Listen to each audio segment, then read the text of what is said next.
ध्यान दोगे, बातें बड़ी होती हैं यहाँ पे हमारे। आप तो अंदर थे, बस कैसा मेरा दिल जानता है कैसे संभालना इनको। हाँ जी बोल साचे, ठीक है।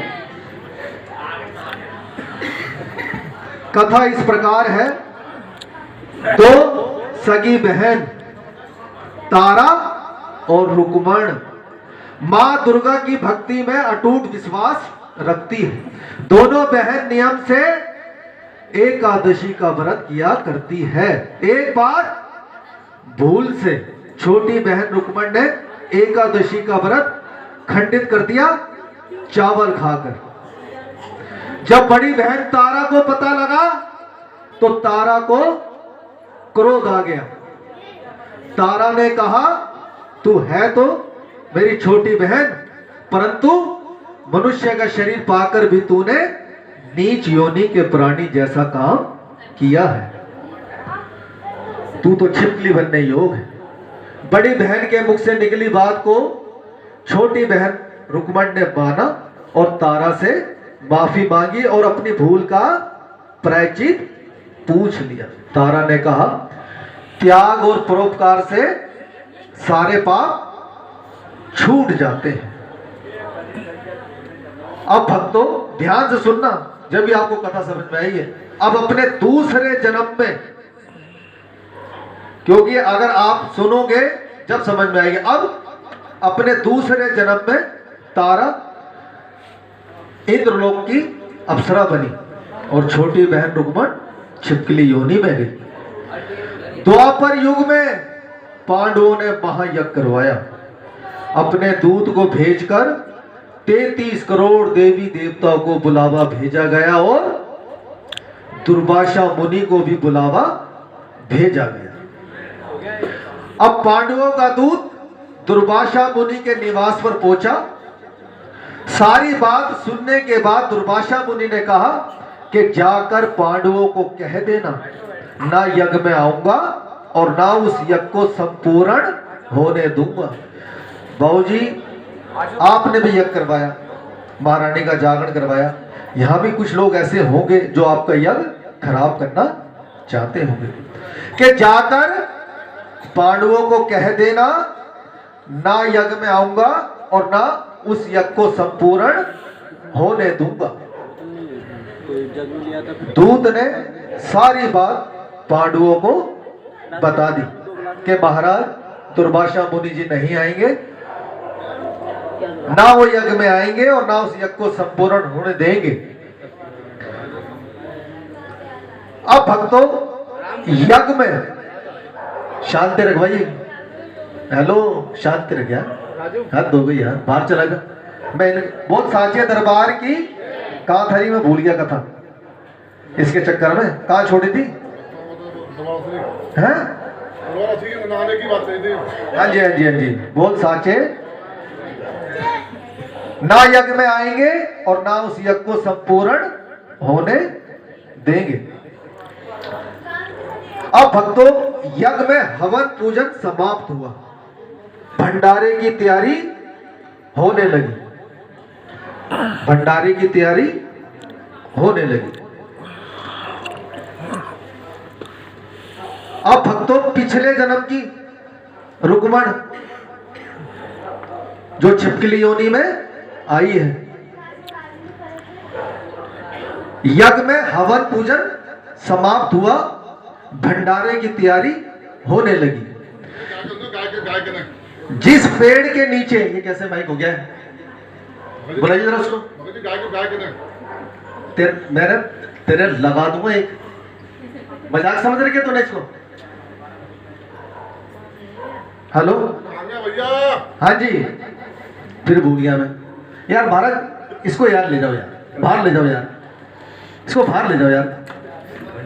मजाक समझते हैं यार इसकी, भगवान का यज्ञ को यार ये लोग। बोल साचे, हाँ जी कहा था मैं, भंडारे की तैयारी होने लगी। वही छिपकली पिछले जन्म की रुक्मण जो छिपकली योनि में आई है। यज्ञ में हवन पूजन समाप्त हुआ और भंडारे की तैयारी होने लगी। अब जिस पेड़ के नीचे महारानी के नाम का भंडारा तैयार हुआ था। उस पेड़ पे एक छिपकली बैठी हुई थी, तो वही पिछले जन्म की रुक्मण। एक छिपकली बैठी हुई थी जो सब देख रही थी। उस छिपकली ने महारानी को याद किया कि महारानी मुझे शक्ति दे, मुझे ताकत दे, मैं तेरे भक्तों की जान बचा सकूं। ध्यान से सुनना, दुर्वासा मुनि जी, ना यज्ञ में आऊंगा और ना उस यज्ञ को संपूर्ण होने दूंगा। उसी दुर्वासा मुनि ने एक मरे हुए सांप को खीर के कढ़ाई में डाल दिया, जिसका किसी को कुछ भी पता नहीं चला। अब जिस पेड़ के नीचे महारानी के नाम का भंडारा तैयार हुआ था, उस पेड़ पे एक छिपकली बैठी हुई थी जो सब देख रही थी।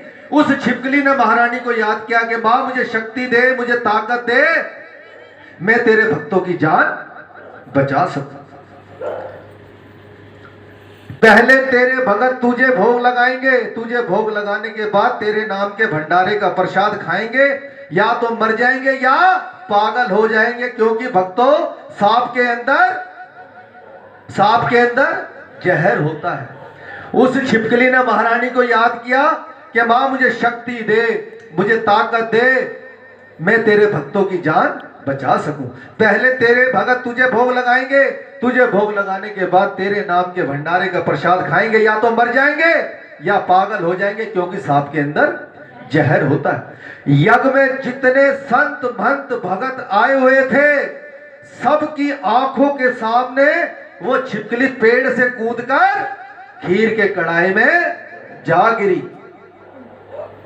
यज्ञ में जितने संत महंत भगत आए हुए थे, सब उस छिपकली को बुरा भला कहने लगे, क्योंकि 7 दिन के भूखे थे।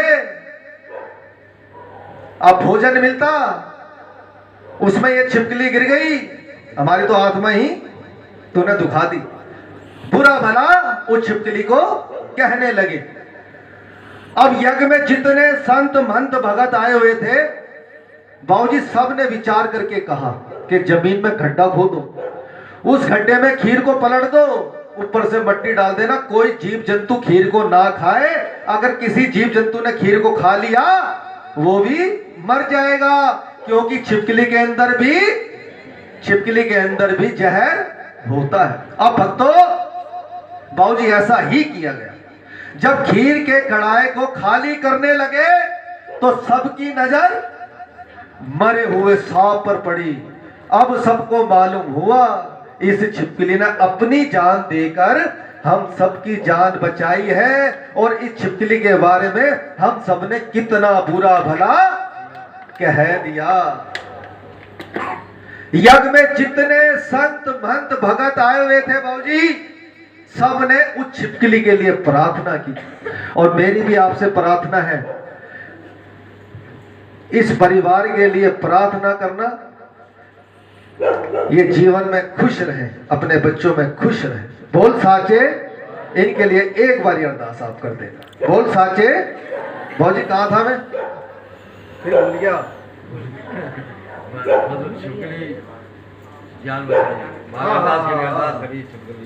बोल साचे। यज्ञ में जितने संत महंत भगत आए हुए थे, सबने उस छिपकली के लिए प्रार्थना की कि इस छिपकली को सब योनियों में उत्तम मनुष्य योनि प्राप्त हो। अब भक्तों, बाबूजी, इसी छिपकली ने एक कन्या के रूप में राजा सपर्श के घर में जन्म लिया।